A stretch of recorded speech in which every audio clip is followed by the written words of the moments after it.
ስሜ ውድነህ ዘረፋ እባላለሁ። የደብረ ብርሃን ከተማ ነዋሪ ነኝ።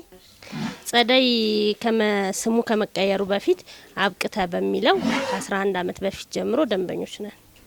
ከጸደይ ባንክ እየወሰድን እየሰራን ነው የምንገኘው። በጣም ጥሩ ባንክ ነው።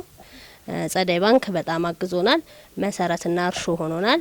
ከዚህ በኋላም ለሚቀጥለው በበቂ ሁኔታ በበረታተን የሚል ሀሳብ አለን። ጸደይ ባንክ ለኔ በጣም የእናት ጓዳ ብዬ ስምን ብሰጠው ደስ ይለኛል። ከግለሰብም ወይም ከራሳችን ማናገኘውን እንደ ቤታችን እየሄድን ከሰራተኞቹ ጋር እየተመካከርን ከባንኩ ጋር ያሉትን እየተነጋገርን ብድር እያመቻቸልን እየሰራን ይሄው ለውጥ ላይ ነን። ከዚህ በላይ የመስራት ሀሳብ አለን። ጸደይ ባንክ እንግዲህ እንደ እናት እያገዘን ትልቅ ደረጃ እንደርሳለን የሚል ሀሳብ አለን። እርሻ ይዞኛል፣ ጥሩ ነገር ላይ አድርሶኛል። ስለዚህ ቤቴ ነው በቃ። ጸደይ ባንክ በጣም ባለውለታችን የእናት ቤት ጓዳችን ነው። እናመሰግናለን። ጸደይ ባንክ የሁሉም ባንክ